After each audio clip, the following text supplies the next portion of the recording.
He found me again.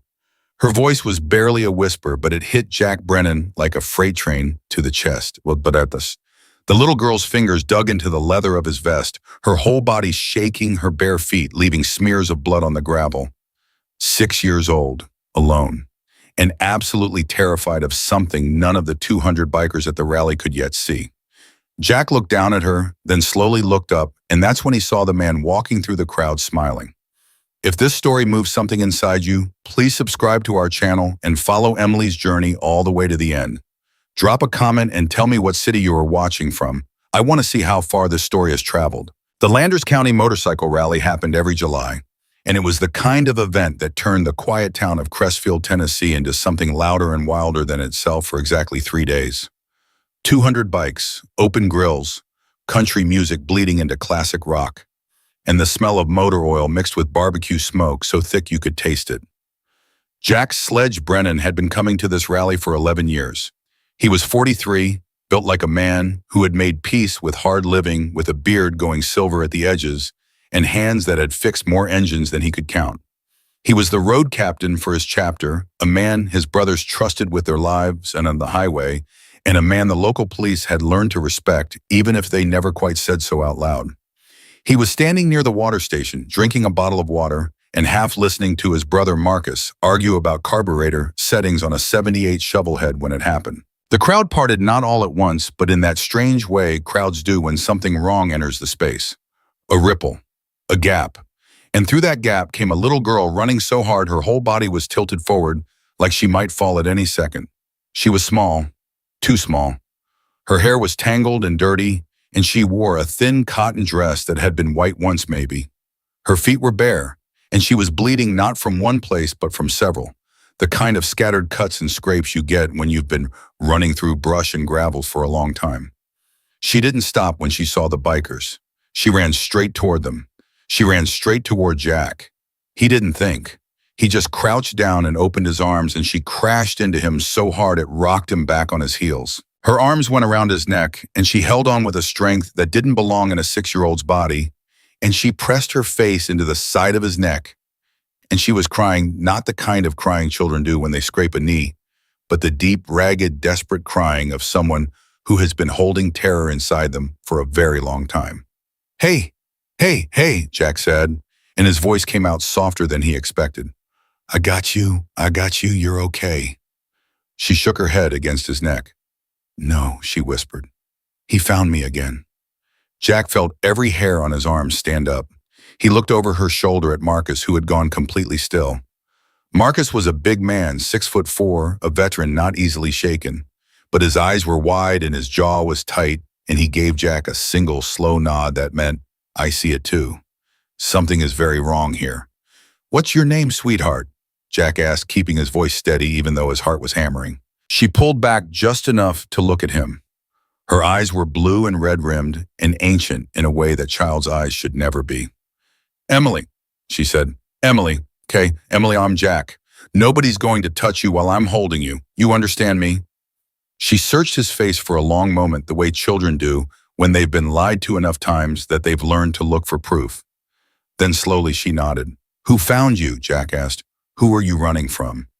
Her chin trembled. She glanced back over her shoulder at the crowd, and the look on her face, that involuntary flinch, that animal awareness of being hunted, made something cold settle into Jack's stomach. "The man who says he's my daddy," she whispered. "But he's not. He's not my daddy." Marcus was already moving, stepping around Jack, putting himself between the little girl and the direction she'd come from. 2 other brothers, Danny Torch Kowalski and a newer prospect named Ricky, caught the shift in Marcus's posture and drifted closer without being asked. That was the thing about this group. They read each other. They didn't need words for every moment. "Emily," Jack said carefully, "where are your real parents?" She looked at him for a long time, and then she said in a voice so flat and certain it was worse than any scream, "He killed them." The words landed in the space between them like a stone dropped into still water. Jack didn't move. He didn't let his face change because he understood instinctively that if he showed her how those words hit him, she would collapse, and she needed him solid right now. "How long ago?" he asked. "A long time," she said. "I was 4, maybe 4. I think I was 4. 2 years. She had been running or captive or both for 2 years. Has he hurt you? Jack asked. She didn't answer with words. She shifted in his arms and pulled the left strap of her dress aside just slightly, and Jack saw the edge of a scar, old and healed, but unmistakably deliberate, along her shoulder. She let the strap fall back before he could see the full extent of it, but he had seen enough. Jack's jaw locked. He breathed through his nose, slow and controlled, because Marcus was watching him, and he needed to stay calm. "Okay," Jack said quietly. "Okay, Emily, you're going to stay right here with me, right here. Can you do that?" She nodded and pressed herself back against his chest. That was when the crowd shifted again.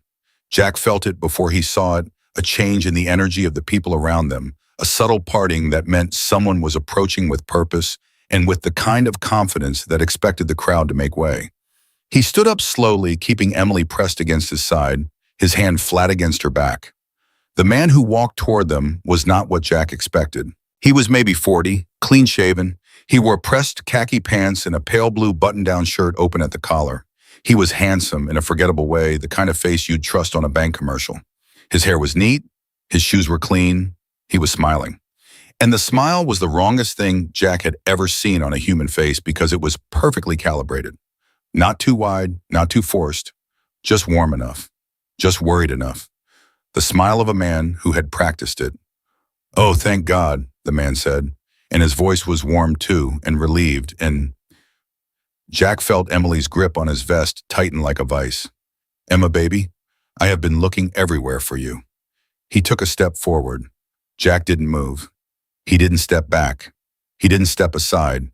He simply stood there with Emily behind him, and he looked at the man with the kind of stillness that had nothing gentle in it.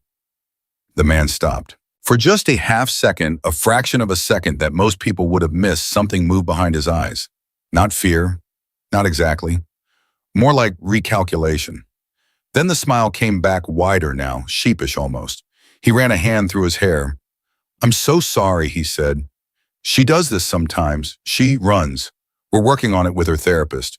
It's been a very hard few years for our family." He shook his head like a man burdened with sorrow. "I'm Garrett Wells. I'm her father." "No, you're not." Jack's voice was quiet and even. Garrett blinked. "Excuse me." "She told me you're not her father." A small, sad laugh.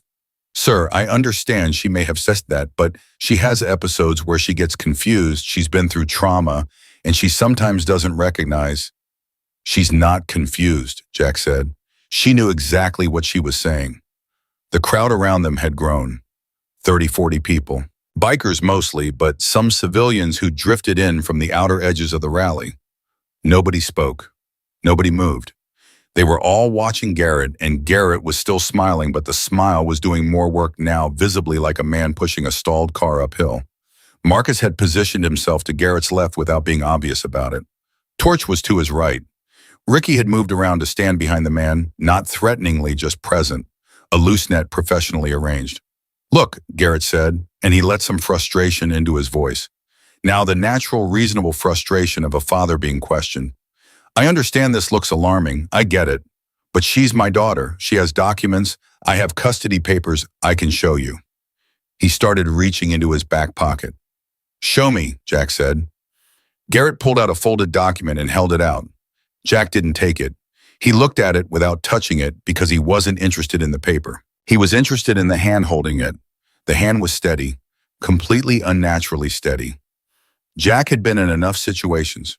Real situations, the kind where everything depended on reading another person correctly, to know that a man who had genuinely been separated from his terrified 6-year-old daughter for any length of time would not have perfectly steady hands right now. He would be shaking with relief or with anger or with the adrenaline crash of the search. His voice would have an edge that wasn't perfectly managed. Garrett Wells was not shaking. Garrett Wells was performing. "Emily," Jack said without looking away from Garrett. He spoke to her over his shoulder. "Has this man ever shown you papers before official-looking papers?" A tiny voice from behind him. "Every time." "And what happened when he showed the papers?" "They always gave me back." Her voice broke on the last word. "Every time. The police always gave me back." Garrett's smile flickered, just for a moment, just long enough. That's because I'm her father, Garrett said, and the warmth in his voice had cooled by a precise degree, just enough to let a warning through. And what you're doing right now, keeping a child from her parent, that's a very serious legal situation for you, friend. I'm not your friend, Jack said simply. He felt Emily's hand find the back pocket of his jeans and grip it. Such a small hand. He could feel her knuckles through the denim. Big brother. He said it without turning around, pitched just loud enough for Marcus to hear. Right here, Marcus said. Go call Danny's cousin. Already on it, Marcus said, and Jack heard him step back and pull out his phone. Danny's cousin was a sheriff's deputy 3 counties over. More importantly, Danny's cousin was a man who owed their chapter a favor that had nothing to do with law enforcement and everything to do with the kind of loyalty that couldn't be documented. Garrett heard the call being made and something shifted in his posture. It was subtle, a slight settling back onto his heels, a barely perceptible reassessment. He looked at Jack with different eyes now. Not the warm, worried father, not the reasonable man with papers. Something older and more careful and considerably less human. You're making a mistake, he said, and his voice was quiet now. Conversational. Like they were the only 2 people in the world, and he wanted Jack to understand something important before it was too late. Probably, Jack said. Wouldn't be my first one. Garrett looked at him for a long moment.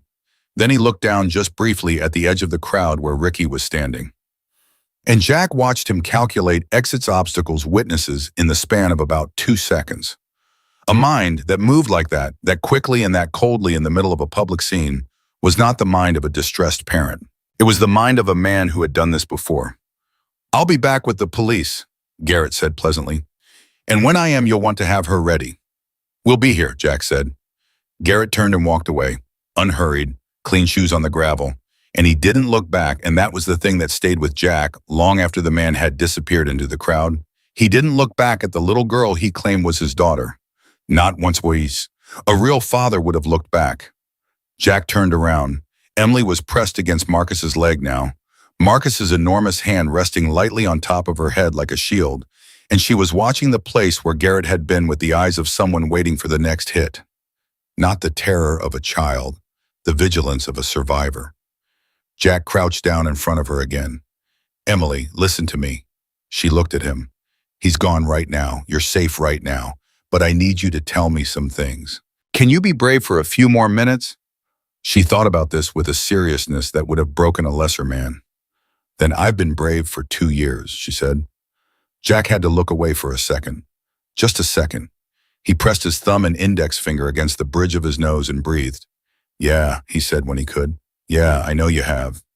He killed my mom first, Emily said in that same flat, certain voice she had used before, the voice she kept for facts that were too large for the usual shape of words. Then my dad. He said they were in an accident, but they weren't. I was in the closet. I heard everything. Nobody in the circle around them spoke. He took me after, she said. He told everyone he was my uncle. He had papers that said that too. Then the papers said he was my guardian. Then the papers said he was my dad. She paused. He's really good at papers. How many times have you run? Jack asked. She held up 4 fingers, then thought about it. Added a 5th. 5 times, she said, but he always finds me. The police always believe the papers. She looked at Jack very directly. Are you going to believe the papers? No, Jack said. She studied him. Why not? Because I believe you. Her face did something complicated and fragile, like a window with a crack running through it, still holding but only just. She pressed her lips together hard and blinked several times, and Jack understood that she was fighting with everything she had not to fall apart, because she had learned 2 years of running had taught her that falling apart was a luxury she couldn't afford. He has a van, she said. A white one. It's parked on the East Road.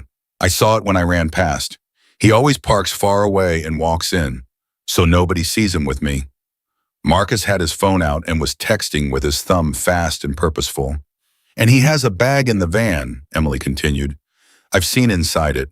There's things in it I don't want to talk about. She paused. But there's a phone in it, a phone that has pictures on it. I saw one once, of a girl, a different girl. She swallowed. She wasn't moving. The silence that followed was the loudest thing Jack had heard in years. He looked up at Marcus. Marcus looked back at him. And between them passed the kind of communication that doesn't use words, the recognition of exactly what Emily was telling them, the weight of it, and the absolute granite certainty of what came next. "Ricky," Jack said. "Yeah, boss. You're staying with her. You don't let her out of your sight for any reason. You don't let anybody near her, anybody, unless it's me or Marcus. You understand?" Ricky straightened. He was 22 and still learning what it meant to be part of something, but he understood this moment perfectly. "Understood. Emily." Jack looked back at her. "I'm going to go make some calls. Ricky is going to stay here with you. He's not as ugly as he looks." Emily looked at Ricky. Ricky, to his credit, made a face, crossed his eyes, and stuck out his tongue, and for a fraction of a second, for just one brief, fragile moment, the ghost of a smile crossed Emily's face. Then it was gone, because she had heard something they all had. From somewhere in the crowd on the far side of the rally grounds, there was a sound of car engines starting. A specific sound. The low diesel rumble of a van. Emily grabbed Jack's arm with both hands. "He's going to run," she said. "He always runs when he thinks someone called the police. He runs, and then he comes back with new papers and a new place, and I never see him again until he finds me somewhere else." Jack was already on his feet. "How far is the East Road?" he said to Marcus. "Quarter mile, maybe." Jack looked at his brother. Marcus was already pulling his keys out of his pocket. Around them, without anyone saying a word, the circle of bikers had tightened, and several of them had begun moving toward their bikes with the quiet, efficient purpose of men who understood exactly what was happening and exactly what their role in it was. 200 bikes, a quarter mile, in a white van on an East Road carrying the evidence of things that should never have been allowed to happen to a child or to anyone trying to disappear into the Tennessee afternoon. Garrett Wells had spent 2 years being a ghost. He was very good at disappearing. He had done it before, and he fully intended to do it again, and the next time he surfaced, he would have new papers and a new name, and God help, whoever it was, perhaps a new child. He had not, in his considerable experience of evading consequences, ever tried to disappear from 200 bikers who had just spent 5 minutes listening to a 6-year-old girl tell them what she had seen in his van. Emily's fingers were still wrapped around Jack's arm. "Don't let him go," she said. Her voice was barely a breath. "Please, he always gets away." Jack looked down at her. Something in him that had been sitting quietly for years, something he hadn't known was still there, something that had to do with his own daughter, who was grown now and lived in Colorado, and who he hadn't held since she was 6 years old, rose up and settled into place like a lock clicking shut. "Not this time," he said. The diesel rumble from the East Road didn't wait for anyone to make a decision. It just kept growing low and steady, the sound of a man who believed he had already won. Jack was moving before he finished the sentence. He didn't run, not yet, but he walked with the kind of speed that made everyone around him move without being told. Marcus was 2 steps ahead, keys already swinging. Torch had his helmet in one hand and his phone in the other, and the men around them were reading the situation the way they always did with that particular radar that comes from years of riding together, years of watching each other's backs on dark roads and understanding without discussion that when one of them moved like this, everyone moved. "Ricky," Jack said without slowing, "stay with her. I mean it. You don't leave that child alone." "I got her," Ricky said firmly, and Jack believed him. He glanced back once. Emily was standing close to Ricky's side, watching Jack go with those eyes that were too old and too knowing, and she had both hands pressed flat against her sternum like she was trying to hold her heart in place. She didn't say anything else. She didn't need to. Everything she needed to say was already in that look, the desperate, fragile hope of someone who had been let down so many times that hope itself had become a source of terror. Jack turned back and kept moving. "Marcus," he said. "Already on with Danny's cousin." Marcus said, phone pressed to his ear, walking fast. "He's 10 minutes out. Says he can call it in to state police if we can hold the van." "We can hold it." "You sure about that?" "We don't know what this man's carrying." "I know exactly what he's carrying," Jack said, and the flatness in his voice stopped Marcus from asking any more questions. They came through the edge of the rally crowd and hit the open lane that led toward the East Road, and that was when they heard it, the engine shifting from idle to acceleration, that distinct change in pitch that meant the van was pulling out. Marcus swore under his breath. Jack stopped walking. He turned back to the rally and put two fingers in his mouth and whistled sharp high, carrying the particular signal he used on the road when he needed everyone to hear him at once. Heads turned. 30-40 men looked his way. He held up one finger and pointed east. That was all. That was enough. The sound of 30 motorcycle engines turning over at once was something that had to be felt as much as heard. It moved through the ground and up through the soles of your feet, and it announced itself to the world without apology. Garrett Wells pulling his white van onto the east road with the measured calm of a man running a practiced exit heard it. Jack heard the engine surge in response. Garrett had heard, and Garrett was running. Go, Jack said, and Marcus was already on his bike. What followed was not a chase in any cinematic sense. There were no flying turns or dramatic near misses. It was simpler and more absolute than that. The East Road was a two-lane blacktop that ran arrow straight for about half a mile before it split, and when 30 motorcycles filled both lanes of that road and simply declined to let a white van have a way through, there was no dramatic standoff. There was just physics and numbers and the very clear reality that Garrett Wells had run out of road.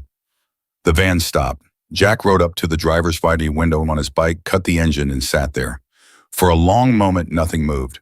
The motorcycles idled around the van in a loose semicircle, none of them touching it, none of the men doing anything threatening, just present immovable, a wall made of people who had decided not to move. The driver's window went down. Garrett looked at Jack. The warm and worried face was completely gone now. What replaced it was smoother and colder, and in its own way far more honest.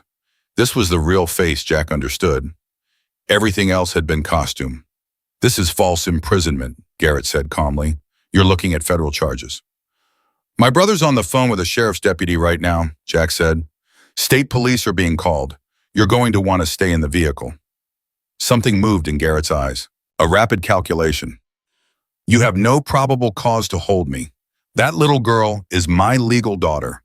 I have documentation, and you are a private citizen with no authority. I'm a private citizen, Jack agreed. I can't arrest you. I can't detain you. I'm just a man sitting on a motorcycle on a public road. He paused. And there are 30 of us, and we all took the same road. Garrett's jaw tightened. You think you're heroes, he said. And for the first time, there was something real in his voice. Not anger exactly, but contempt, the kind that comes from someone who has decided that other people are fundamentally naive. You have no idea what you're involved in. Tell me, Jack said. Garrett looked at him for a long moment, and then with the unsettling deliberateness of a man who had decided to change tactics completely, he smiled again. Not the warm smile, a smaller one. Private. She lies, he said softly. She has always lied. She lied to the first family that took her in after the accident. She lied to the social worker in Kentucky. She lied to the foster family in Ohio. She's disturbed, deeply disturbed. And I have 2 years of therapeutic records that will back up everything I'm saying. Jack didn't react. He had expected this. Men like Garrett always had a second story ready, and the second story was always about the credibility of the witness. She told me she was in the closet, Jack said. Garrett's smile didn't move. She told me she heard everything, Jack said. A 4-year-old girl in a closet listening to her parents die. And then she told me about a phone in your bag with a picture on it of another girl who wasn't moving. The smile disappeared. And in the half second that followed, Jack saw something he would not forget for the rest of his life. Not guilt, he had expected guilt or even fear.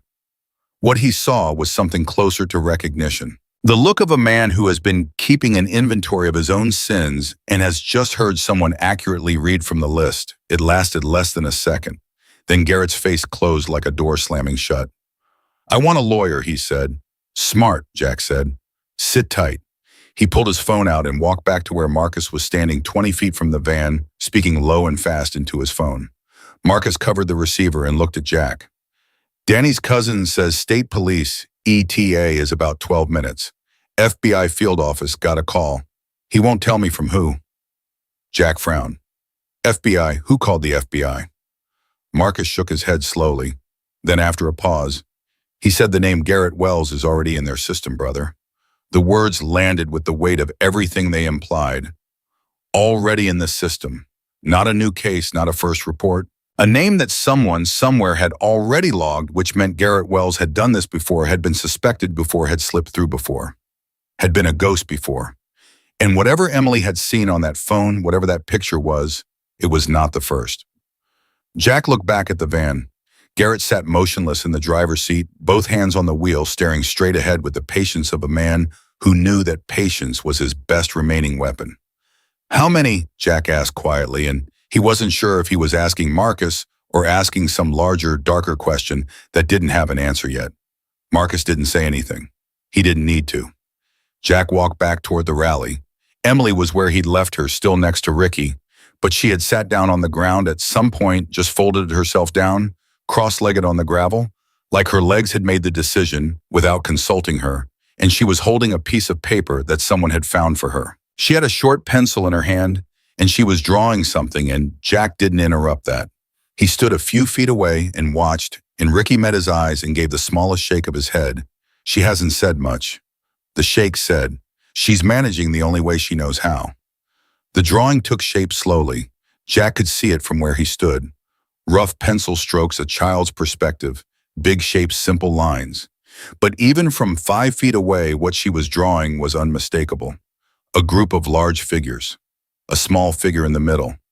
The large figures surrounding the small one, and the small one's arms were raised not in surrender, but in something else entirely. Something that looked almost like relief. Jack crouched down beside her when, "He's not going anywhere," he said. She kept drawing. "Are the police coming?" "Yes. Real police, not just..." She stopped, started again.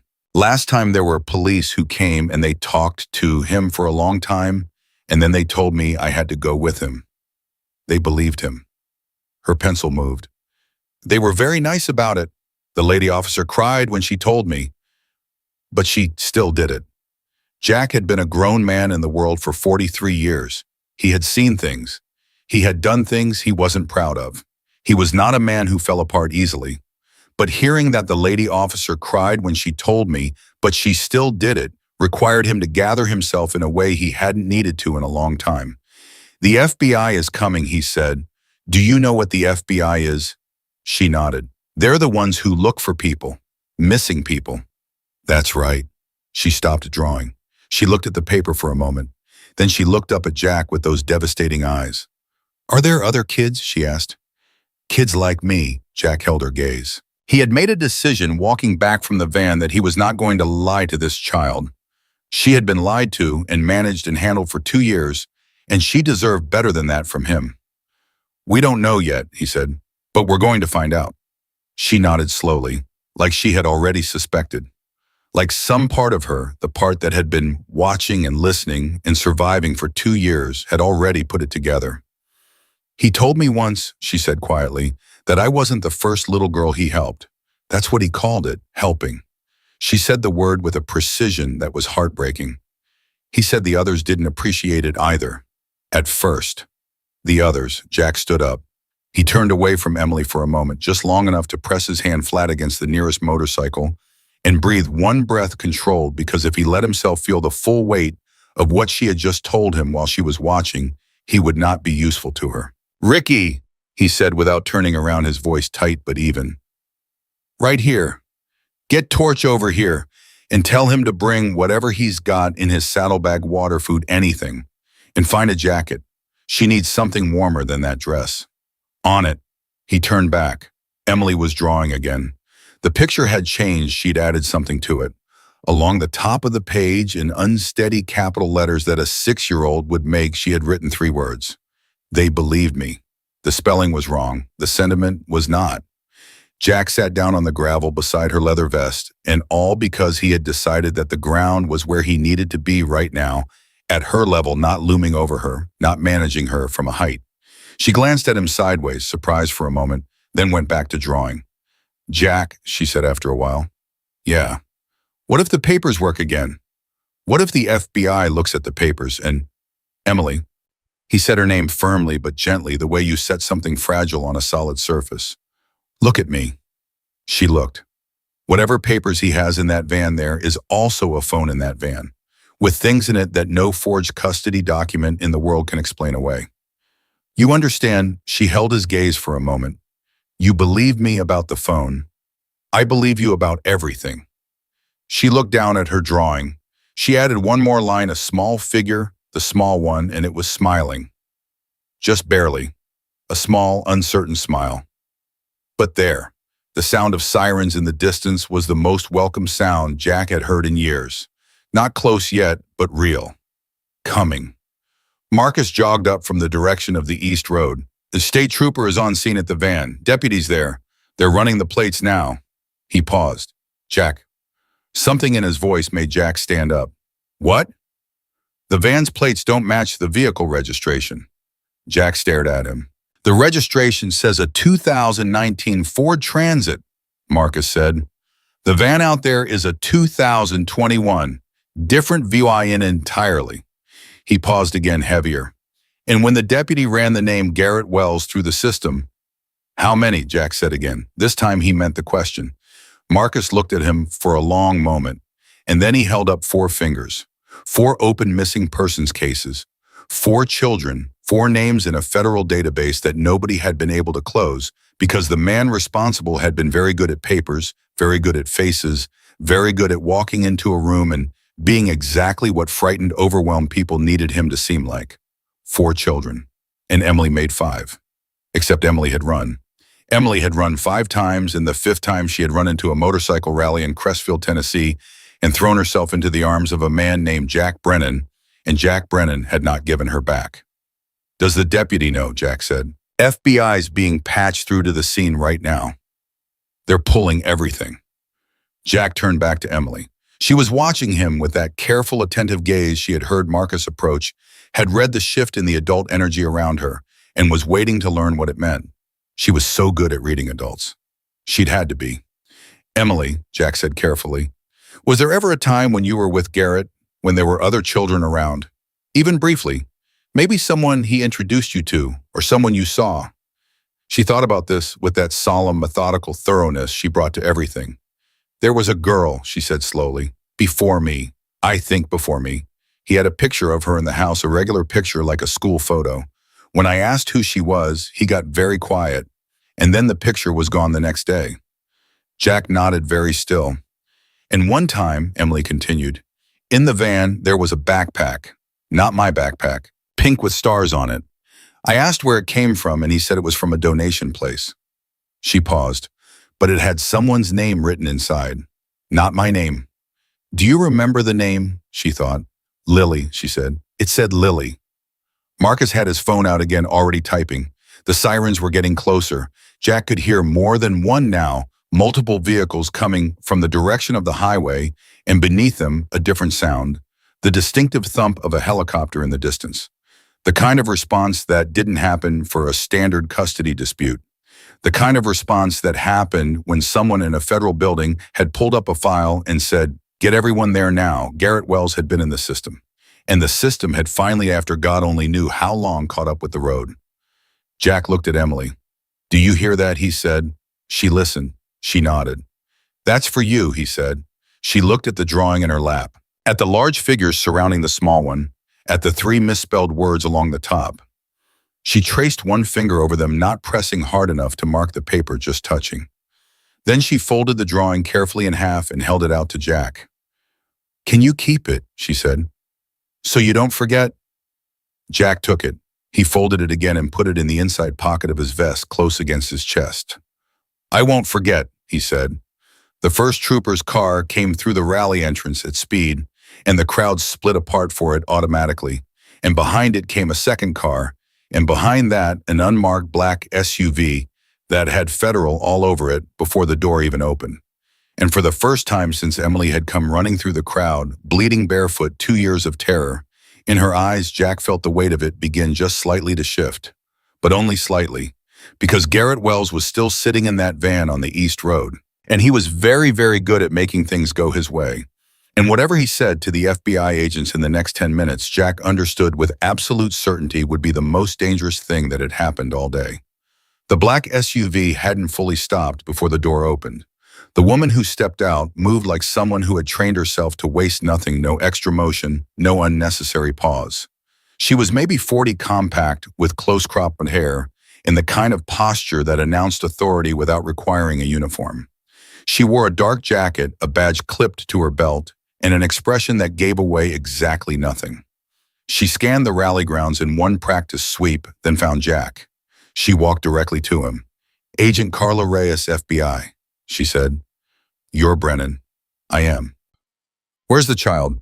Jack nodded toward where Ricky and Torch were standing with Emily, who had looked up at the sound of the SUV and was now watching Agent Reyes approach with the particular wariness she reserved for authority figures, that tightening around the eyes, that subtle lean away the body, preparing to bolt even when the feet stayed still.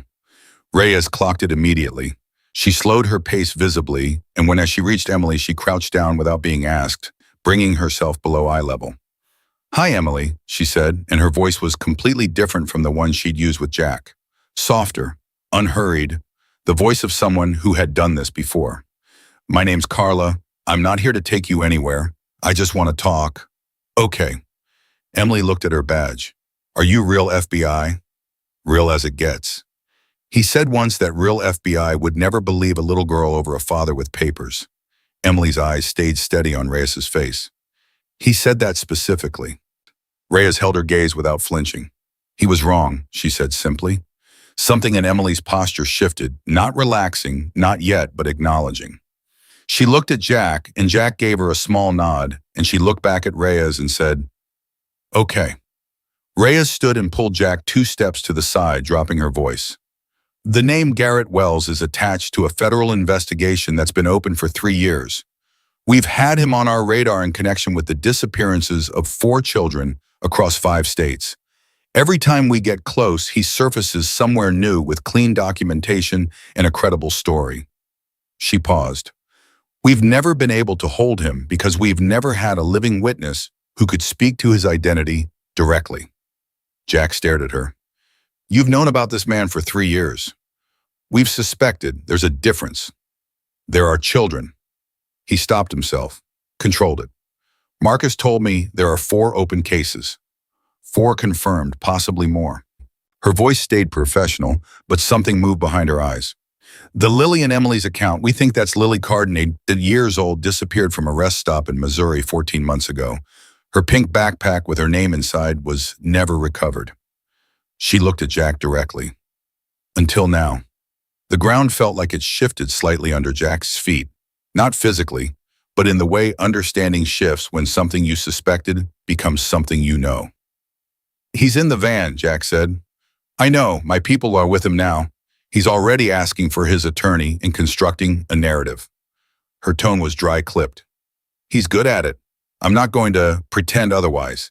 He has a document set that would pass casual inspection, and he's going to present himself as a victimized parent harassed by civilians." She paused. "Which is why what's on that phone matters more than anything else right now." "Emily told you about the phone." "She told my colleague on the way over, yes." Reyes looked back at Emily for a moment. "She's remarkable, you know. The level of detail she retains, the way she organizes information under stress. She's been doing it to survive, storing everything she observes because she always knew someday she'd need it." She turned back to Jack. "She's also terrified that we're going to give her back to him." "What are you going to do about that?" "Legally," Reyes said carefully, "until we can establish that the documents he carries are fraudulent, there are procedures." "Tell me you're not finishing that sentence the way it sounds," Jack said. Her jaw tightened. "I am telling you that the law has a process, and that process takes time. What I am also telling you off the record is that I have a forensic tech on that van right now, and if that phone contains what Emily says it contains, Garrett Wells is never going to be in a position to present documents to anyone ever again." She met Jack's eyes. "But I need a few minutes." "How many?" "As many as you can give me." Jack looked at her for a moment, reading her the same way he read everyone looking for the place where the performance ended and the person began. What he found in Reyes was someone who was angry, in a controlled way, the way people get angry when they've been trying to catch something for a longer time and have come very close and lost and are not willing to lose again. He believed her. Take what you need, he said. She was already moving. What happened in the next several minutes happened in pieces the way things do when multiple crises run parallel and there isn't a clean narrative line to follow, only a series of moments that will only make sense later when you lay them out in order and see the shape of them. The forensic tech, a young man with gloves in a case, went into the van through the passenger side, while two state troopers held Garrett Wells beside the vehicle. Jack couldn't see Garrett from where he stood, but Marcus had a line of sight and reported back in low, steady updates. He's talking. He's talking a lot. He looks calm. He's smiling at one of the troopers. The trooper is not smiling back. Emily sat on the ground with Ricky's jacket around her shoulders and watched the East Road with the focus of someone waiting for a verdict. She had stopped drawing. She had her knees pulled to her chest and her chin resting on them, and she was absolutely still in the way that a person goes still when they have burned through all available adrenaline and are running on something rawer and quieter underneath it. Torch brought her a bottle of water and a granola bar from somewhere and crouched beside her and said, "You need to eat something, little bit." And she said, "I'm not hungry." And he said, "I know. Eat anyway." And she took the granola bar and held it without opening it, and Torch stayed beside her without crowding her because he was a father of three and he understood the difference between presence and pressure. Jack stood at the edge of the open lane watching the van and trying not to watch the clock in his head, and Marcus stood next to him, and for a long stretch, neither of them saw anything. Then Marcus said, "You called your daughter lately?" Jack didn't answer right away. "Not since Christmas." "Maybe call her." "Yeah," Jack said, "maybe." Then the radio on one of the state troopers' belts crackled, and both Jack and Marcus turned, and the trooper reached for it and listened, and his body language changed in a way that was visible from 30 feet away, a straightening, a stiffening, the physical response to information that matters. He said something into the radio that Jack couldn't hear. Then he looked at his partner. One look. The kind that confirms something that shouldn't need confirming, but does. Garrett Wells, who had been talking calmly and smiling at the troopers, went very still. From 30 feet away, Jack watched it happen. Watched Garrett register whatever shift had occurred in the energy around him. Watched him recalculate. Watched the smooth, managed composure start to crack at the edges, not dramatically, not collapsing, but thinning like ice when you put weight on it and it doesn't break, but bends. "Something's on that phone," Marcus said quietly. "Yes," Jack had said. Reyes appeared from the direction of the van moving fast, her phone pressed to her ear, and she came directly to Jack. Her face was controlled, but her eyes were not. Her eyes had the brightness of someone who has just had 3 years of work confirmed in a single moment. She lowered the phone. "The phone has photographs," she said. 47 of them. "The forensic tech has confirmed the images involve multiple minors." She paused, and the pause carried the weight of everything she wasn't saying, everything that was too large and too awful to reduce to a briefing sentence. "One of the children has been positively matched to Lily Carden." Jack closed his eyes for exactly 1 second. "We're placing him under federal arrest," Reyes continued. "The documents he's carrying are going to the lab, but we don't need them anymore. The phone is enough." She glanced toward Emily. She knew. A 6-year-old girl knew exactly what was on that phone and exactly what it meant, and she carried that knowledge alone for 2 years. Her voice stayed flat, but her jaw was working. "I want you to know that she's safe, formally, legally, completely safe. He's not going to be able to produce any document that changes that now." Jack nodded. His throat was doing something complicated, and he needed a moment before he spoke. "She needs to hear it from you," he said finally. "I know." Reyes walked to where Emily was sitting. She sat down on the gravel beside her suit jacket and federal badge and all, and for a moment the two of them just sat there, the agent and the 6-year-old girl, and everyone around them gave them space without being asked. Jack watched from a distance. He saw Reyes lean close and say something. He watched Emily's face while she heard it, watched the information land, and for a moment Emily's expression didn't change, and Jack held his breath because he couldn't read her, and he needed to be able to read her. Then Emily's face did the thing it had almost done in the rally, the complicated, fragile cracking thing, except this time there was nothing holding it back. She pressed her face into Reyes' shoulder and cried, not the quiet, controlled crying from before. This was different. This was the sound of something structural giving way, the sound of a child who had been keeping herself upright by sheer force of will for months, for years, finally being told that she was allowed to stop, that someone else was holding the weight now, that she didn't have to run anymore. Reyes put her arms around Emily and held on, and she was looking at something over Emily's head that had nothing to do with the rally or the van or the East Road, and Jack recognized that look because he'd felt it himself, the look of controlled fury at all the time that was lost, at everything that shouldn't have been allowed to happen, at the gap between when something should have been stopped and when it actually was. Around the rally, something had shifted. The crowd of bikers and civilians who had gathered at the edges of the situation, who had been watching with varying degrees of understanding and tension, began to understand what they were seeing. Not in detail, not the phone, not the photographs, not the names of the other children, not yet spoken aloud, but in the broad, unmistakable strokes of it. A federal arrest. A little girl crying into an FBI agent's shoulder. 200 bikers standing quietly in the Tennessee afternoon, helmets off, now nobody speaking. Somebody started it. Jack never knew who. But somewhere in that crowd, someone started clapping. Slowly at first, the way applause begins, when it's not performative, but genuine, uncertain, halting building.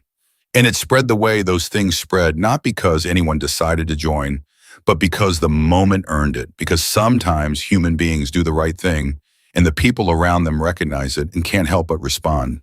Emily heard it. She lifted her head from Reyes' shoulder and looked around at the crowd, confused at first, then wide-eyed, then with an expression that Jack could not fully name, something between stunned and overwhelmed, and something else, something younger and more basic, something that was just a little girl, realizing that all these grown-up strangers were making noise for her for no reason except that she had survived something she shouldn't have had to survive, and they were glad she was still here.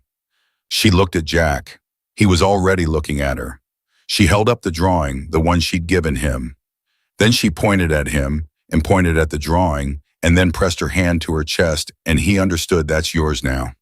Keep it, and he put his hand over the pocket where he'd stored it. She nodded and tucked her face back into Reyes' shoulder, and the agent held her, and the crowd kept clapping. And on the East Road, the doors of the black SUV opened, and Garrett Wells was walked to it in handcuffs, with the measured efficiency of federal officers who have done this many times, but never casually. And Garrett, to the very last, didn't lose the composure entirely. Jack had to give him that. He walked to the SUV with his head up and his shoulders back, and even in handcuffs, he carried himself with the ease of a man who believed the story wasn't over. He turned his head just once, scanning the crowd with those cool, assessing eyes, and for a moment his gaze landed on Emily. Emily didn't see it. Her face was still pressed against Reyes' shoulder. But Jack did, and Jack held Garrett's gaze across the distance between them, steady, flat, unmovable, until the agent put a hand on Garrett's head and guided him into the SUV, and the door closed. The engine started, and Garrett Wells drove away in the back of a federal vehicle, and Jack watched until the SUV was out of sight, and then he exhaled for what felt like the first time in hours. Marcus appeared at his elbow. "It's over," he said. "The easy part," Jack said. Marcus looked at him sideways. "Easy. Getting him is the easy part. Now comes everything Emily has to live with for the rest of her life."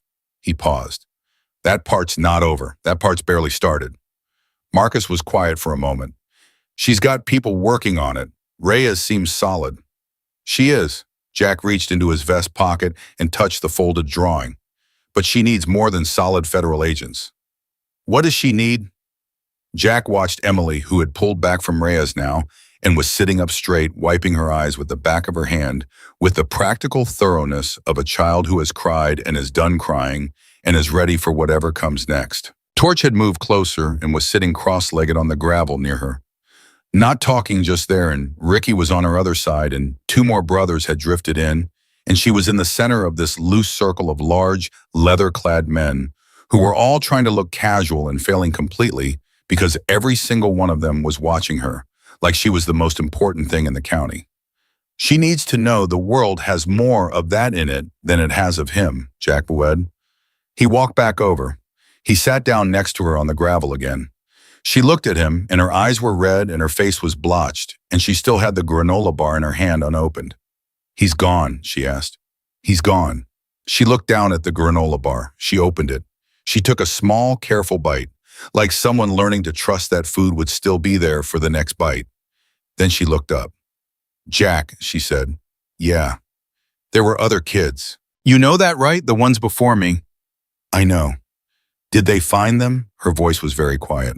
Are they okay? Jack looked at Reyes, who was standing 3 feet away listening. Reyes met his eyes and gave him the smallest shake of her head. Not yet, we don't know yet, and it was the truest, most honest answer she could give.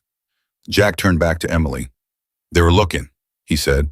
Right now, tonight, people are looking, and because of you, because of everything you remembered and everything you told us, they have more to go on than they've ever had. She absorbed this. The phone, she said. Yes, she nodded slowly. I always knew the phone mattered. I just couldn't get to it. She took another bite of the granola bar. I tried once. He caught me. She touched her shoulder where the scar was briefly, then dropped her hand. But it's okay. Someone else got to it. The simplicity of that, someone else got to it. The pragmatic relief of a child who had been playing a long game alone and had finally gotten back up. Jack reached over and very gently put his hand on top of her head, the same way Marcus had done earlier. She didn't move away. She leaned almost imperceptibly into it. Around them, the rally slowly, carefully began to breathe again. Music somewhere distant, people talking in low voices. The ordinary sounds of an ordinary summer afternoon reasserting themselves over something that had been anything but ordinary. But Emily was not done yet. She looked up at Jack and said in a voice that was very calm and very certain, He told me something once when he caught me the third time I ran. He said nobody was ever going to believe me because I had no proof and no family and no home, and I was just a little girl. She paused. He said I was invisible. She looked at the crowd around her, the bikers, the age-ins, the townsfolk at the edges. The faces turned toward her. I don't feel invisible, she said. And Jack Brennan, 43 years old, road captain, a man who had made peace with hard living and hadn't cried since his father's funeral 12 years ago, had to look away, had to find a spot on the middle distance and hold it jaw clamped until the moment passed. Then he looked back at her. You never were, he said. Reyes stepped forward. Her phone was in her hand and her expression had changed, not the controlled professional mask, not the compassionate agent crouch. Something tighter and more urgent had replaced both of those things, and Jack recognized it immediately because he had seen it on Marcus's face twice already today. New information. Brennan, she said. He stood up. She turned slightly away from Emily and lowered her voice to just above a whisper, but her eyes were very bright and very sharp. The tech finished the preliminary extraction on the phone. There are communications on it. Text's encrypted, but we've got a partial key from a previous related investigation. She stopped. He wasn't working alone. The words dropped like a stone into still water. Jack stared at her. What? There are at least 2 other individuals he was in contact with. Regular contact. Over a period of years. She paused. And one of the communication threads references a location. A specific location. She looked at him and for the first time since she'd stepped out of that SUV, something other than control showed on her face. Something that was close to urgency and close to fear and close to something else that Jack didn't have a word for. We may not be done tonight, Brennan. Jack looked back at Emily, who was watching them both with those ancient, knowing eyes, eating her granola bar, with the careful deliberateness of a child who has learned to read adult faces the way other children read picture books. She had heard enough to know something had shifted again. She set down the granola bar. There's more, isn't there? She said. It wasn't a question. Jack and Reyes looked at each other. Yes, Reyes said, because Emily deserved honesty, and they both knew it. Emily was quiet for a moment. Then she said with a steadiness that should have been impossible in a 6-year-old body, Tell me what you need from me. Reyes didn't answer Emily right away. She looked at the child for a long moment, this 6-year-old girl sitting cross-legged on gravel granola bar in her lap, eyes steady and waiting. And something in the agent's professional armor shifted in a way that had nothing to do with procedure and everything to do with the simple, staggering fact of who was asking the question. Tell me what you need from me. 6 years old, 2 years running, and still offering to help. Reyes crouched down. Right now, she said carefully, what I need from you is to stay with Ricky and Torch while I talk to Jack for a few minutes. Can you do that? Emily looked at Ricky, who was already nodding at her like the answer was obvious. She looked at Torch, who held up the second granola bar he'd been holding in reserve, with the expression of a man who had been waiting for the right moment. "Fine," Emily said with the gravity of someone agreeing to terms. "But Jack stays where I can see him." "Deal," Reyes said. She stood and walked with Jack until they were 20 feet away, close enough for Emily to track visually far enough that her words wouldn't reach. "Walk me through it," Jack said. Reyes kept her voice low and precise. "The encrypted thread on the phone. Partial decryption gives us enough. Garrett was in communication with two individuals referred to in the thread as R&D. The communications span approximately 4 years. Their operational logistics timing locations." She paused. "And there is a specific address referenced repeatedly in the last 6 months. A property in Harlan County about 90 miles east of here." Jack felt the cold things settle back into his stomach. A property? Rural, isolated, referenced in the context of, she stopped, chose her words deliberately. Storage, that's the word they use. Storage. The word sat between them like something toxic. "How fast can you move on it?" Jack asked. "We have a team being assembled right now, but we need a warrant and the partial decryption is going to be challenged unless we have supporting evidence." She looked at him directly. Emily mentioned specific things, the backpack, the name Lily, other details that align precisely with what's in those communications. Her testimony is part of what's going to get us that warrant in the next hour instead of the next 3 days. "You want to talk to her again," Jack said. "I need to, formally with everything recorded. But I'm not going to do that without your consent because right now you're the closest thing she has to a trusted adult and I'm not going through you, I'm working with you." She paused. "I need you to tell me if she can handle it." Jack looked at Emily, who was watching them from 20 feet away with Torch at her elbow. She hadn't touched the second granola bar. She was tracking Reyes's body language with the focused attention of someone who understood that the conversation happening right now was about her and who had decided that the correct response was not anxiety, but alertness. She raised her eyebrows at Jack, a silent question. "Well," he almost smiled. "Yeah," he said, turning back to Reyes. "She can handle it." What followed was the most extraordinary 20 minutes Jack had witnessed in 43 years of living. Reyes sat with Emily on a bench that someone had dragged over from the rally, a digital recorder between them, and she asked Emily questions with the patience and precision of someone diffusing something delicate. And Emily answered, not with the halting, fragmentary responses of a traumatized child, with clarity, with sequence. She organized her memories the way she had organized everything for 2 years, purposefully storing what mattered, discarding what didn't, retrieving it when it was needed. She described the property Garrett had taken her to twice briefly before deciding it was too risky. She described a gate with a specific kind of chain and lock. She described a second man she had seen once heavyset with a tattoo on his left forearm that she drew from memory on a fresh piece of paper, a rough but recognizable rendering of a snake wrapped around an anchor. When she drew it, Reyes went still in a way that was not professional stillness, but the stillness of recognition. "Emily," she said carefully, "have you ever seen that tattoo before somewhere other than with the man you're describing?" "On a truck," Emily said. "A bumper sticker. At a gas station. The man with the tattoo was talking to the man at the gas station. They knew each other." Where was this gas station, Emily thought? There was a sign outside. I was trying to read signs everywhere because I was trying to remember where I was. She closed her eyes, not dramatically but functionally accessing something stored. Route 421, I remember because 21 is my birthday, April 21st. Reyes was typing on her phone before Emily finished the sentence. Marcus had drifted closer during the interview, standing just outside the radius of the conversation, and he caught Jack's eye and jerked his head to the side. "Come here." Jack walked over. "Danny's cousin called back," Marcus said low and fast. He ran the property angle on his end. "There is a parcel registered in Harlan County, Route 421 corridor, registered to a shell company. Shell company traces back through 2 layers to a holding in Delaware." He paused. "The registered agent on the Delaware holding is a man named Raymond Cutler." Jack waited.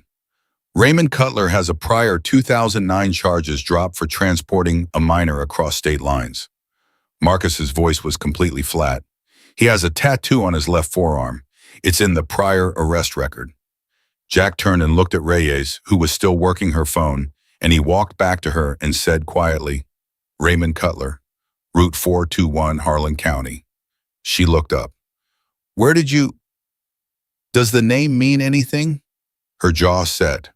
R, she said, in the communications thread. We've been trying to attach a full name to R for 6 weeks. She looked at Jack with something that wasn't quite gratitude but was close to it, the look of someone who has been pushing against a wall for a long time and has just felt it move. How tall? We have friends, Jack said simply. She held his gaze for a moment, then made 3 fast calls in succession, stepping away, her voice clipped and urgent, and Jack stood beside Emily while Reyes worked, and the afternoon began its slow lean toward evening, and the shadow of the rally's main tent stretched long across the gravel. Emily had been watching Reyes make calls. Now she looked up at Jack. They're going to go find the place, she said.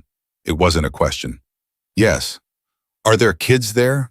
Her voice was very quiet, very level. The question of someone who already suspects the answer and needs it confirmed or denied, not softened. Jack looked at her. We don't know yet. But maybe. Maybe. She nodded. She folded her hands in her lap, the drawing of the snake and anchor tattoo still in her fingers. She looked at it. I drew that so many times in my head, she said, so I wouldn't forget. Every time I saw it, I drew it in my head again so it would stay there. She smoothed the paper against her knee. I didn't know why I needed to remember it. I just knew I did. You knew you'd need it someday, Jack said. I knew I'd need everything someday. She paused. I just didn't know who to give it to. The knot in Jack's throat was something he had decided to stop fighting. He just let it be there and kept talking. Well, he said, now you know. She looked up at him, and for just a moment, her face was entirely that of a 6-year-old child, not the ancient, vigilant survivor, not the methodical witness, just a child who was exhausted and who needed someone to confirm that she could stop carrying things alone. Yeah, she said softly. Now I know. Then Reyes was back and everything accelerated. We have a warrant, she said, and she was already moving. Judge signed it 8 minutes ago. Teams are rolling on the Harlan County property now. We have satellite imagery from... She stopped, recalibrated, looked at Jack. I shouldn't brief you on operational details. Then don't, Jack said. Just tell me what Emily needs from us while you're gone. Reyes paused. She looked at Emily, then back at Jack, and as something shifted in her expression, something that was grappling with protocol and losing. I can't leave an FBI agent posted here for the duration. I need everyone on the property. She needs to be transported to a county facility formally or for protection. No, Emily said. Reyes and Jack both looked at her. Emily had stood up. She was holding the folded drawing of the bikers, the one she'd given Jack, and she was gripping it with both hands, and her eyes were very clear and very certain. I'm not going to a facility, she said. Every time I went to a facility, he found me. Every time there was an official person taking care of me in an official place, the papers worked. She looked at Reyes. You're going to go and someone else is going to be in charge, and they're going to see the papers because you know he has more than one set. He always has more than one set, and they're going to... Emily. Reyes's voice was firm but not unkind. He's in federal custody. The papers don't... He's done it before, Emily said, and her voice didn't shake, which somehow made it worse. He's been in rooms with police before. He's smiled and talked and shown papers before. And I have stood in hallways of official places and waited. And then an official person came out and said, honey, we're going to take you back to your daddy now. And their face was sorry, but their hands still held my arm. She looked at Reyes without blinking. I'm staying with Jack. The silence that followed had a specific texture. Everyone who was close enough to hear Marcus Ricky torch 2 state troopers at the edge of their radius held very still inside it. Reyes looked at Jack. Jack looked at Reyes, and the look that passed between them was complex and honest and entirely bypassed official procedure because procedure had failed this child 5 times and she was making an informed request. I can't officially authorize, Reyes began. Then don't officially do anything, Jack said. You're going to Harlan County. Emily's going to stay in a public location surrounded by 200 people, none of whom are going to let a single individual approach her for any reason. And when you're done in Harlan County, you're going to call me. Reyes pressed her lips together. She was running calculations, legal exposure protocol, liability. All of it. Then she looked at Emily. You know what, she said. I have your formal statement recorded. I have your drawing. I have your testimony. She paused. You've given me everything I need to put this away permanently. She crouched down one last time. Whatever happens in Harlan County tonight, that happens because of you. You understand that? Emily nodded. I'll call, Reyes said, straightening, looking at Jack. We'll be here, he said. And then she was moving, and the black SUV was moving, and 2 state police cars followed it, and the East Road took them all towards something that none of the people standing in Crestfield, Tennessee could see yet, but that Emily had been pointing toward for 2 years without knowing she was doing it. The rally settled into a different kind of quiet.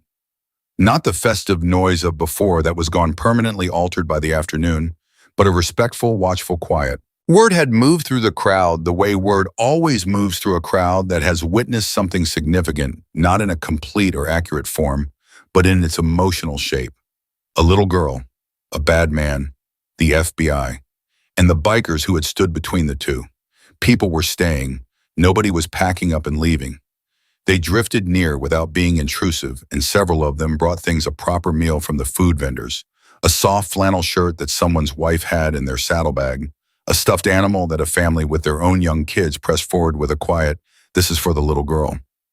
Emily accepted these things with a formal, serious politeness that was both touching and slightly heartbreaking, because it was the politeness of a child who had been taught that receiving things graciously was a survival skill, not a social nicety. She ate the meal. That more than anything reassured Jack. Appetite was trust in its way. He sat across from her, and Marcus sat next to him, and around them the irregular circle of their brothers kept its quiet, steady presence, and for a time no one asked Emily anything or required anything from her, and she was allowed to just be a child eating a meal in the middle of a motorcycle rally while the Tennessee evening came down around them. Then she looked up from her plate and said conversationally, as though it were a natural continuation of something, "Do you have kids?" Jack looked at her. "A daughter, she's 20 now." "What's her name?" "Claire." Emily considered this. "Do you talk to her?" The question landed with the precision of an arrow. "Not as much as I should," Jack said honestly. "You should talk to her more," Emily said, and went back to eating. "You don't know how fast things can change." Marcus made a sound beside Jack. That was either a cough or a laugh, barely controlled, and Jack looked at him, and Marcus shook his head and looked at the sky, because what else do you do when a 6-year-old child who has survived more than most adults says something that true in that casual a tone? Jack pulled out his phone. He sat with it for a moment. Then he opened his contacts and found Claire and typed, "Hey, thinking of you. Call me when you get a chance. I love you." He sent it before he could think too much about it. Emily saw him do it. She said nothing, but something in her expression registered it with quiet satisfaction, the way a child looks when an adult does the correct thing. The night was coming in properly now, and the rally had strung its usual lights, and the space had taken on that particular warm amber quality that summer evenings have in the South. And Emily had finished eating and was leaning against Jack's side with the unself-conscious weight of a child who has decided a person is safe, and Jack sat very still, because he understood that this was something she was allowing herself for the first time in a long time, and he was not going to shift or move or do anything that disturbed it. Marcus had moved off to make calls. Ricky was 10 feet away. Torch had appointed himself a kind of informal perimeter manager, circling slowly, making sure no one approached without going through him first. The phone in Jack's hand buzzed, not Claire, Reyes. He answered it without moving, keeping his voice low. "Yeah, we're on the property." Her voice was controlled but breathless in a specific way, the way breathing sounds when you're moving fast, and keeping your voice calm is requiring effort. "Brennan, we found..." She stopped. One beat. "We found 2 children, a boy approximately 7 and a girl approximately 9, both alive, both on the property." Another pause, and in the pause was everything that the word alive implied about what the alternative had been. "The girl's name is written inside a pink backpack we recovered from the van. It's Lily Carden." Jack closed his eyes. "Alive," he repeated very quietly. "Live," Reyes confirmed. He opened his eyes. Emily had felt the change in him. Children read bodies before they read words, and she had lifted her head and was looking at his face, reading it the way she read everything fast and accurately. "Lily?" she asked. Jack looked at her. "Alive," he said. "They found Lily. She's alive." Emily's face did the cracking thing again, the structural thing, the thing that was both breaking and releasing at the same time. She pressed both hands over her mouth. She squeezed her eyes shut, and her whole body shook once hard like something seismic moving through something small. Then she dropped her hands and opened her eyes, and she said in a voice that was wrecked and certain and 6 years old and ancient all at the same time, "I knew if someone believed me, we could find her. I knew it." "Brennan," Reyes's voice again from the phone. He'd almost forgotten he was holding it. "There's something else." He put the phone back to his ear. "What?" "The second individual D, we've identified him. He was on the property. He's in custody." A pause. "And in the farmhouse, we found documentation, records, going back 7 years. Her voice was very controlled. "Brennan, this network is larger than Garrett Wells. We're looking at an organized operation." Another pause. "Emily's parents, her real parents. We found their names in the records. It wasn't random. They were targeted because Garrett had been watching Emily for months before he killed them. The world didn't change. The rally lights still burned amber. The air still smelled like summer and motor oil and barbecue smoke. Emily still sat pressed against Jack's side, both hands wrapped around his forearm, now feeling his heartbeat through his skin. But something shifted in the geometry of everything, the way a shape looks different when you finally understand what you're looking at. "He chose her," Jack said, "not a question." "He chose her," Reyes confirmed. "She wasn't a victim of opportunity. She was selected, which means the targeting methodology, the documentation, the entire structure. Emily is the key to dismantling all of it because she was inside it longer than anyone we found alive." Jack sat with that for a moment. Then he said, "She's 6 years old." "I know," Reyes said. "I know what I'm asking." "You're not asking," Jack said. "She already answered.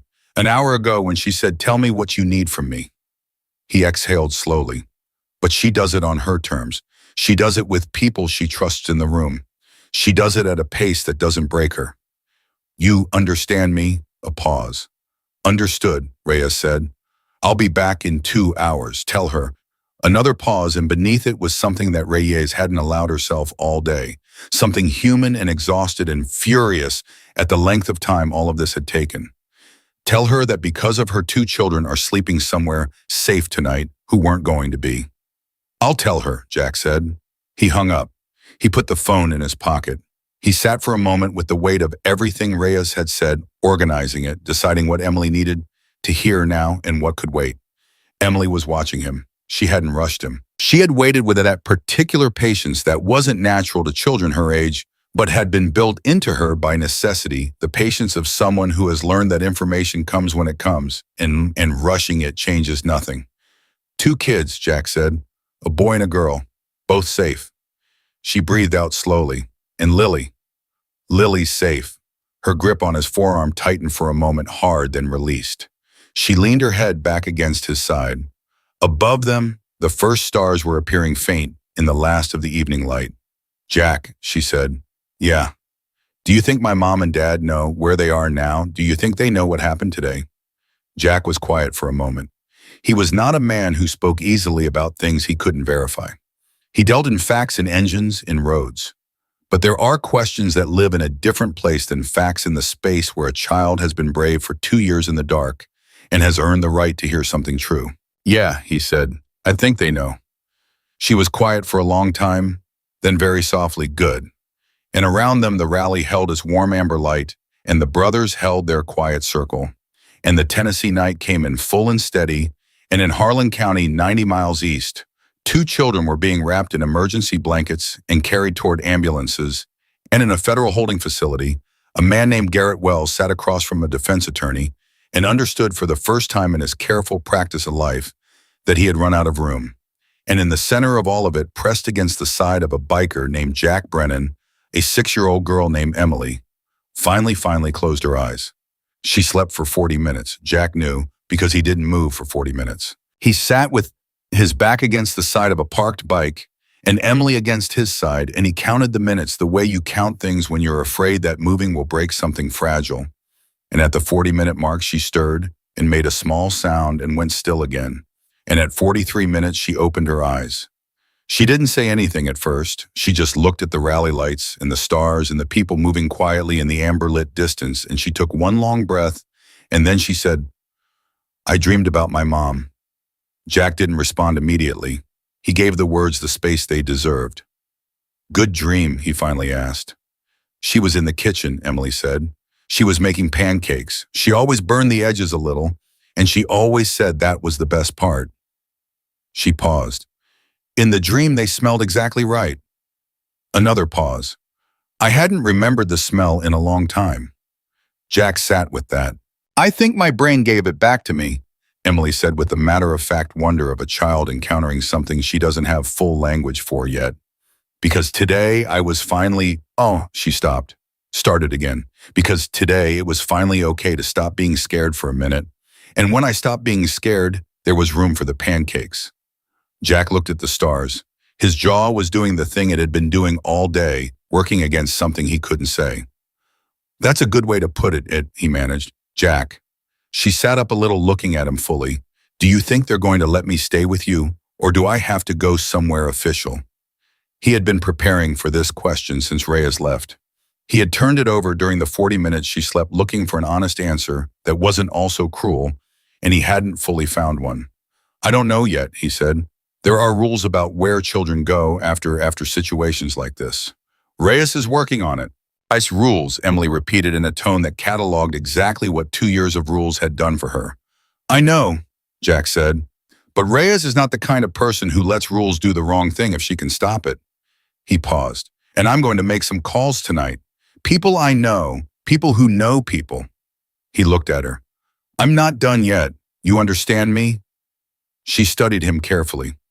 "You don't have to," she said. "You already did more than anyone." "That's not how it works," Jack said. She looked at him for another moment. Then she nodded once with a seriousness that meant she had filed the information away in the place she kept things that mattered. Marcus appeared from the direction of the main rally, moving with purpose, and Jack read his face before he reached them. Something new, something significant, something that was pulling in 2 directions at once. "Reyes called the chapter line," Marcus said, crouching. "She couldn't get through to you." He glanced at Jack's phone, which had died 20 minutes ago. "The second man, D. He's talking." Jack straightened. "Talking how by cooperating fully. His attorney told him what's on the phone, what's in the farmhouse records, what the satellite imagery shows, and he decided that cooperating was a better option than whatever Garrett's people might do to him inside." Marcus paused. "He's given them 8 names, Jack. 8 additional individuals connected to the network spread across 4 states. The number landed like a physical thing. And," Marcus continued, his voice dropping lower, "he gave them a location, a second property, different state, Kentucky border." He stopped. "Reyes says they found 3 more children." Emily had been listening. Jack hadn't tried to shield her from it because she would have heard anyway, and she had earned the truth. He looked at her now, and her face was doing its complex ancient calculation, absorbing filing processing. 5, she said quietly. 5 kids total." "Yes," Jack said. She pressed her lips together. Her eyes were very bright. "How many did he—" She stopped herself, rephrased the way she always rephrased when she decided a question was more than she could finish. "Are they okay, the ones in Kentucky?" "Reyes says yes." Emily looked down at her hands. She turned them over, palms up, and looked at them like she was checking whether they were still the same hands she'd always had. "I used to count," she said. "At night when I was trying to fall asleep in whatever place he had me. I used to count how many kids might be out there like me. I always got scared when the number got too high." She looked up. "But I was right." "You were right," Jack said. "I wish I'd been wrong," she said simply. "And then, but I'm glad I remembered everything. I'm glad I kept all of it." She closed her hands into loose fists. "Every detail, every sign, every face, every tattoo. I kept it all because I knew it was somebody's only chance." She looked at Jack, and there was something in her eyes that was both 6 years old and 43 at the same time. Was it enough? All of it, was it enough? 5 children alive tonight who might not have been, Jack said. A network that's been operating for 7 years getting pulled apart tonight because of what you remembered. 8 names that are going to lead to 8 arrests. He held her gaze. Yeah, Emily, it was enough. She nodded. She looked at her hands again. Then she unfolded them and smoothed them flat against her knees and sat up straight, and it was the posture of someone setting something down. Not forgetting it, setting it down deliberately because it was finally allowed to rest somewhere outside her body. Marcus's phone buzzed. He looked at it. His expression changed. What? Jack said. Marcus turned the phone so Jack could see the screen. It was a news alert, local Crestfield Gazette online, and the headline read, Bikers stand between child and suspected kidnapper. At annual rally, federal arrest made in connection with multi-state child abduction ring. Below the headline was a photograph. Someone in the crowd had taken it during the standoff. Jack standing with his hand flat against his chest, Emily pressed behind him, 30 bikers fanned out in a loose arc. The composition was accidental and perfect. Jack stared at it for a moment. It's already out, Marcus said. How long? Posted 40 minutes ago. It's been shared. Marcus scrolled. Check out, it's been shared 11,000 times, 11,000 in 40 minutes, from the website of a paper in a Tennessee town with a population of 8,000. Jack handed the phone back. He wasn't sure how he felt about it. He was sure how Emily would feel about it, which was the more important question. Emily, he said carefully, people are going to find out about today. They already are. Reporters might want to. I know, she said without alarm. That's okay. He was surprised. Yeah, she shrugged in the way 6-year-olds shrug all shoulders in simplicity. If people know, then more people are looking. And if more people are looking, then bad people have less places to hide. She paused. That's how it works, right? Jack looked at Marcus. Marcus looked at Jack. The look said, this child is something else. That's exactly how it worked, Jack said. Torch appeared from the direction of the road, and he was moving faster than usual, and his face had a quality Jack hadn't seen on it in years, something close to awe. You need to see this, Torch said. He pointed toward the main entrance of the rally. What Jack saw when he looked stopped him completely. People, not bikers, not rally attendees, civilians from the town. Families, older couples, a group of teenagers, a woman with 2 small children in tow. They were coming through the entrance in 1s and 2s in small groups, and they were carrying things. Not flowers, not candles, though a few people had those. Mostly they were carrying food, containers of it, casseroles, pies, bags from restaurants, thermoses. Someone had a basket with a stuffed bear sitting on top. Word had moved through Crestfield the way word moves through a small town, which is to say instantly and with a completeness that no official communication channel could replicate. And the town had responded the way small towns sometimes do when something real and human has happened in their middle, not with statements or gestures, but with the practical, immediate language of showing up. They were coming for Emily. Jack watched it for a moment without speaking. Then he heard Emily's breath catch beside him, because she had seen it too. Who are they? She whispered. The town, Jack said. She watched them come. An older woman near the front, 70, at least white-haired, moving slowly with a cane, spotted Emily from 20 feet away and stopped. She didn't push forward. She stood there with a pie in one hand and a cane in the other, and she looked at Emily with the direct, uncomplicated compassion of a woman who had lived long enough to know exactly what she was looking at. She raised the pie slightly in a small, dignified offering. Emily stared at her. Then she slid off the bench and walked toward the woman and stopped 2 feet in front of her and said in her solemn, formal way, "Thank you for coming." The old woman handed the cane to the teenager behind her and crouched slowly, effortfully to Emily's level. She put one hand on the side of Emily's face and looked at her for a long moment and said, "You are the bravest little girl I have ever heard of in my 78 years." Emily's lip trembled. She pressed it flat. "I just remembered things," she said. "You did a great deal more than that," the old woman said firmly. "Don't let anyone tell you otherwise." She patted Emily's cheek once carefully and stood back up with the teenager's help and stepped aside, and the next person came forward. It went on like that for 20 minutes. Jack stood back and let it happen because he understood instinctively that this was something Emily needed to move through on her own terms, the steady, gentle tide of strangers who had come not out of curiosity, But out of the specific human impulse to show up when showing up is the only meaningful thing available. She shook every hand. She said thank you to every person. She accepted the stuffed bear from a small boy who pressed it at her with enormous solemnity, and she held it with both arms and said, "What's his name?" And the boy said, "Gerald." And Emily said, "That's a good name." And the boy nodded like this confirmed everything he had hoped. Somewhere in the middle of it, Jack's phone, which Ricky had quietly plugged into a portable charger, buzzed back to life.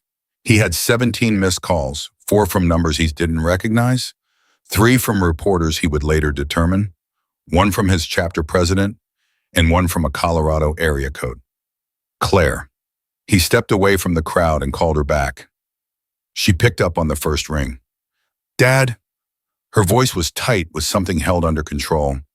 "I saw the news. Are you okay?" "I'm fine," he said. "They're saying there was a little girl and you... Dad, are you actually okay?" "I'm fine, Claire." He paused. "Better than fine, actually." A silence on the line, then, "Tell me what happened." So he did. He stood 20 feet from the edge of the crowd, and he told his daughter about Emily, about Garrett, about the phone and the property, and Lily Carden, and 5 children alive in Kentucky and Tennessee tonight because a 6-year-old girl had refused to forget a single detail of 2 years of hell. He told her in the way he talked to Claire when he was being honest rather than careful, without the self-protective editing that had grown between them over years of too long silences and insufficient calls. Claire listened without interrupting. When he finished, she said, "That little girl, what happens to her now?" "Working on it," Jack said. "Dad." Her voice was different now, stripped down to something younger. "You're not going to you're going to make sure she's okay before you..." "I'm not leaving until I know she's okay," he said. "You have my word." Another pause. Longer. Then, "You know, I used to get so angry about your chapter that wrote all of it. All the weekends, all the..." She stopped, started again. "I get it now. I think I finally get it." Jack looked across at Emily, who had found her way back to the bench and was sitting with the old woman, both of them talking quietly, the stuffed bear named Gerald wedged under Emily's arm like a co-pilot. "It's not a complicated thing," Jack said. "It's just showing up." "Yeah," Claire said softly. "I know. I love you, kid." "I love you too, Dad." A pause. "Call me tomorrow." "First thing," he said, and he meant it. He hung up and stood for a moment with the phone in his hand and the night around him and the sound of the crowd behind him, and he felt something in his chest that he didn't spend too much time analyzing because he was not that kind of man, but it was real and it was warm, and it had to do with the specific feeling of a day when something that was broken against all odds and in spite of everything managed to be a little less broken by the time the sun went down. Reyes arrived at 9:47. She came through the rally entrance with 2 colleagues, and she moved directly to Emily. And when Emily saw her coming, she stood up from the bench with Gerald under one arm and her drawing in the other hand, and she waited with that straight-backed, ready stillness that Jack had come to understand was her version of courage. Reyes stopped in front of her. She looked at Emily for a moment without speaking. Then she said, "Lily Carden is in a hospital right now. She's being taken care of. The doctors say she's going to be fine." She paused. She kept asking the agents if there was a girl named Emily. She said Emily was the one who was brave. Emily's eyes went wide. "Lily knows about me. Garrett talked about you to her. He used you as..." Reyes stopped, chose carefully. "He told her that you were proof that running away didn't work, that you always came back." Her jaw tightened. What he didn't realize was that by talking about you, he taught her your name, and she never forgot it. Emily processed this for a long moment. "He thought he was scaring her with my story," she said slowly. "Yes, but it didn't scare her." "No," Reyes said. "She said if Emily was still fighting, she could fight too." The silence that followed belonged entirely to Emily. Everyone around her, Jack Marcus Torch, Ricky Reyes, the old woman, the crowd at the edges held still inside it. Because it was Emily's silence, and it held everything: the 2 years in the closet and the pancakes that smelled right, and the 5 times she ran, and the 5 times she was brought back, and every sign she read through van windows, and every face she memorized, and every detail she kept because she knew someday it would be somebody's only chance. She looked down at Gerald, then at the drawing, then at Jack. She knew my name, Emily said. She knew your name, Jack confirmed. Emily pressed the drawing against her chest. Then it wasn't just me, she said. It was never just me. Even when I thought it was just me, there were other kids holding on because they thought someone else was still holding on. She looked up straight up at the stars. We were holding each other up, and we didn't even know it. Nobody had an answer for that. Nobody needed one. Reyes cleared her throat. Emily, I need to talk to you about what comes next. There's a family I want to be transparent with you. There's a family in Nashville, a licensed foster placement. 2 parents, they have 2 other foster children right now. I've spoken with them personally tonight. They know who you are. They know what today was. She paused. They want to meet you. You don't have to go anywhere tonight. You don't have to decide anything tonight. But I wanted you to know that the people who are going to take care of you have been told the truth. All of it. And they want to be there anyway. Emily looked at her. Did you tell them I remember everything? Reyes almost smiled. I told them you were the most thorough witness I'd interviewed in 15 years of federal work. Did you tell them I have nightmares? I told them you'd been through something that would give anyone nightmares and that you were going to need time and patience. Did you tell them I don't like being lied to even nicely? I told them exactly that. Emily was quiet. She looked at Jack. I'll drive down with you, he said. If you want, to Nashville. I'll meet them with you. He paused. And I'll come back as many times as you need. She held his gaze, measuring as always, looking for the place where the performance ended, and the person began the way she looked at every adult who had ever made her a promise. Then she said, You'll really come back every time, Jack said. She reached out and took his hand. Not clinging, not desperate, just a small hand finding a large one and holding it with the calm certainty of someone who has made a decision and is finished deliberating. Okay, she said.